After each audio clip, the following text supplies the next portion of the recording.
Why should you train martial arts? Let's first define martial arts. What does this mean, this word? Well, it consists of two words, martial and arts. Let's define these two words now. Martial means anything to do with fighting or war, conflict.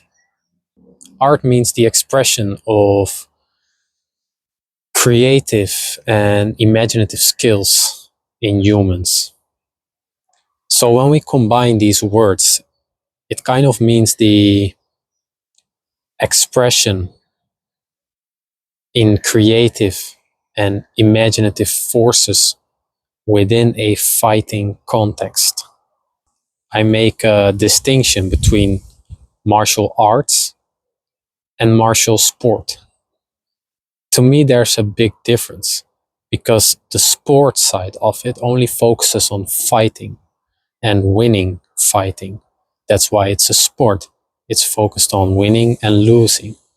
In my eyes, martial arts is not focused on winning or losing. It's about fighting as the context, as a container for a lot of contents. When we talk about martial sports, fighting is the content. It is the reason why you do it. In martial arts, fighting is seen as a container with a lot of different contents in it. So it's not really about fighting. It is what is expressed through the context of fighting. In martial sports, the focus is on winning a fight. In martial arts, the focus is on expressing your creative self through the means of fighting. So why should you learn martial arts? Well, first of all, there's a lot of room for creativity, like I just mentioned. Within this creative field, you're able to express yourself however you want to. Now, of course, technique must be learned. Everything has a certain technique, has a certain way of being efficient in a certain outcome. In this means fighting or striking another person with effectiveness. But around that, especially in martial arts, there's a lot of room to express your own creative style. You can see this in a lot of different boxers. For example, Mike Tyson has a very unique style, the peekaboo style, where he really covers himself really defensively and from there outweaves. Now, this is his style, but different people have different styles. So there's a lot of room for creativity here. Now, why do I find this so important to mention?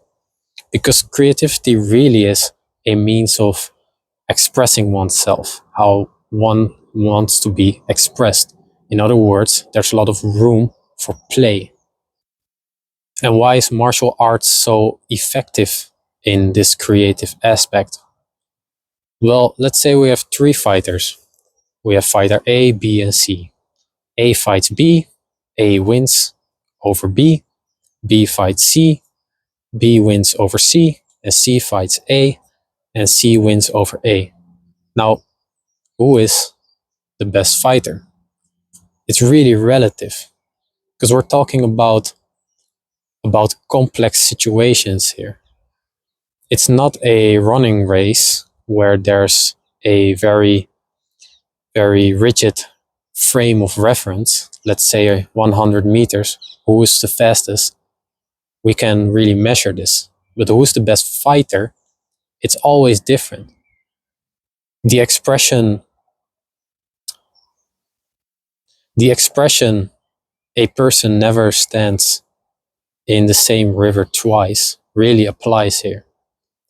Because it's not the same person as it was when it stood there before it, and it's not the same river as it was when he stood in it before it. This is exactly the same in a fighting situation. because it's never the same as it was. You can have two fights with the same person in the same day, and it'll be two completely different fights.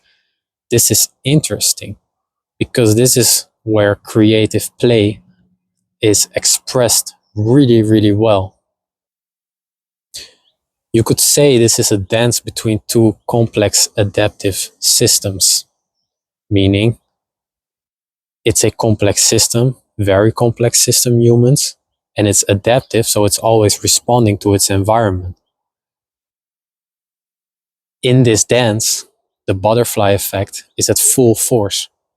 Let's say we start the same fight the same way, but with a slightly difference. Now, because of this difference, the whole fight will be completely different. Because this is about complexity.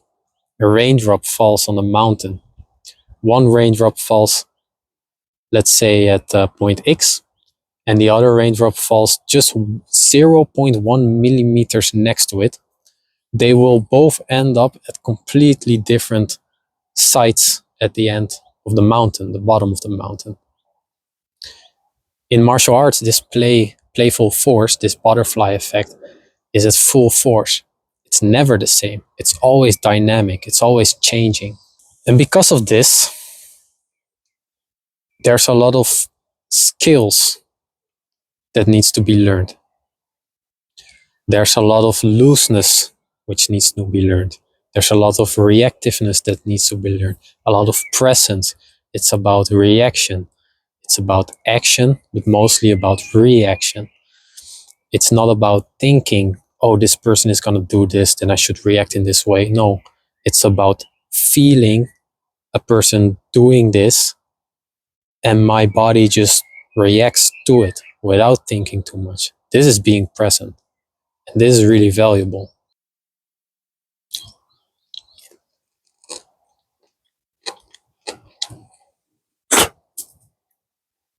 This is really not a successful pineapple. Let's go on. What is another reason you should train martial arts? I will say because of freedom of movement. Martial arts requires you to move freely. You want to be able to kick low, middle, and high because this gives you more opportunity to strike the opponent. But to do this, your hips must be really free. They must be free to act in all ranges of motion. This is one component of freedom. You must be able to be light on your feet, to move swiftly, to pivot your center of mass so that you're always stable and always able to react very swiftly.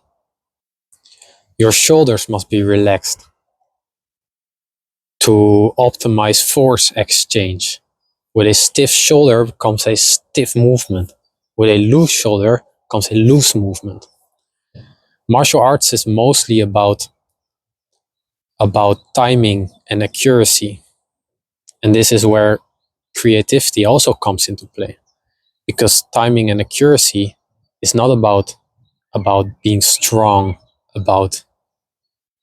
being fast does have a very good effect on this, but mostly about being creative, because the best strikes are not seen by your opponent.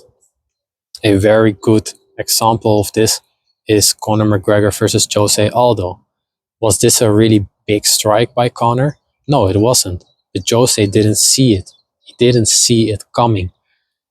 It was out of his frame, so he could not brace his body, and therefore a lead hook did so much damage. Also, he was running into the punch, but and there's a lot of different components in this fight. But it's a nice example. Another component is your mind must be still. You must be present to react swiftly. If you don't, you'll be too late, because it's about split-second decisions. There's no time for thinking rationally. There's only time for reacting without even thinking about it. This freedom of movement will have its effect on your daily life. It will grant you more confidence in your body. You will know that you are quite capable in moments of conflict. This confidence will also radiate towards different situations in your life, different means of conflict. Another component is let's talk about the flexible hips. Well, if your hips are flexible, you will be able to go deeper to the ground without using your back too much. This will help you be able to lift things better biomechanically, put less strain on your lower back, because most people do lift with their lower back, and therefore be able to live longer without having too much problems in your back. Just one example again. This freedom of movement will also optimize the exchange of information between the tissues in your body. I talk about this quite a lot because it's really important. Your tissues must be able to exchange well, and for doing this, movement must be able to be free in your tissues. If it's not, if it's very constrained, if it's immobile, this exchange will be less. Therefore, your body will be able to adapt less well, and therefore, injuries may last longer. Your body will just feel more lethargic in general, more freedom in your body. You can check my latest video about this specialization. More freedom in your body will help this exchange between tissues. Therefore, just in general, your health will be better. Also, in fighting situations, you will notice that some unconscious behavioral patterns will show up. Because you cannot prepare for this mentally too much fighting, you will have to engage in unconscious behavior. Also, let's say, for example, it doesn't go that well. You are being hit more than you are hitting back. This will give you a reaction physically, mentally, emotionally. This reaction will give you a lot of information about yourself.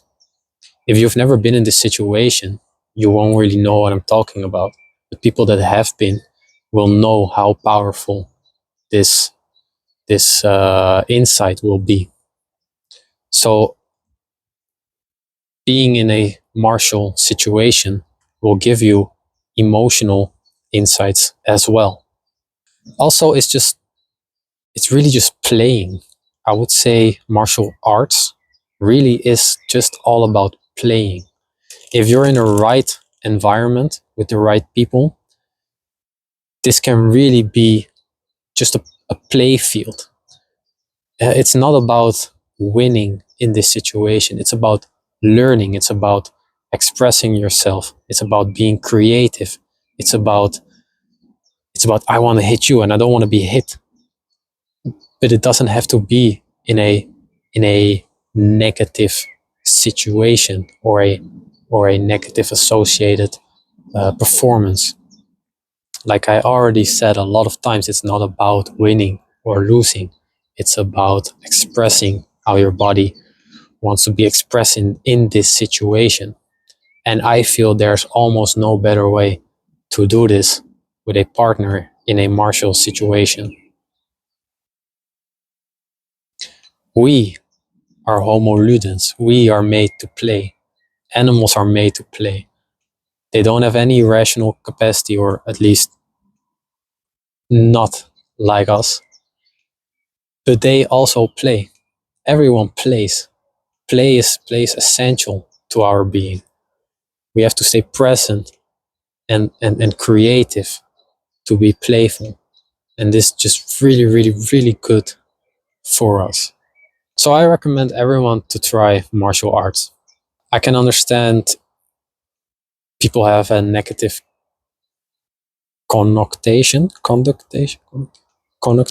negative connotation. I think that's a word. I'm not sure, but you get what I mean. A negative view on fighting. If we call it fighting, let's just call it martial. I like this word better. People have a negative view on this, but I don't think this is necessary. Fighting is not about fighting. Fighting is not the content of the container. Fighting is the container with a lot of content. It's about emotional maturity. It's about humbleness. It's about freedom in movement. It's about being playful. It's about connection socially. It's really, the container contains a lot of really valuable components.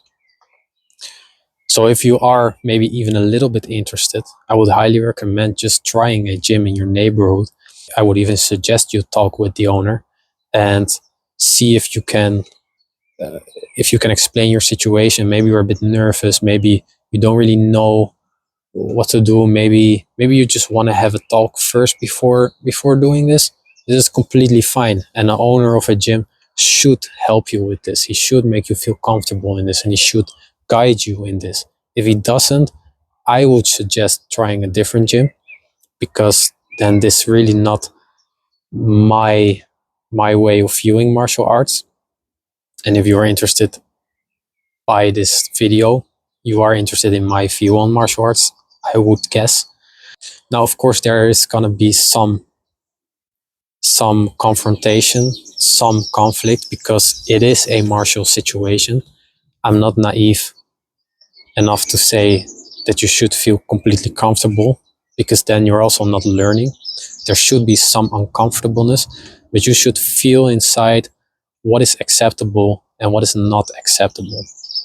If it is really not acceptable, if you feel it's too hard, if you feel it's too much about the sport, less about the art, and you feel like this really not for you, then I would suggest also trying a different gym. Maybe even try a few different gyms. But nevertheless, I think everyone should try at least martial arts and see how it goes from there. I will make some more videos in the future about martial arts, about getting started, about the principles behind it, principles of power, of timing, of accuracy, of freedom. So look forward to this. For now, we are morphing beings. We either morph or we die. So let's just try to morph well.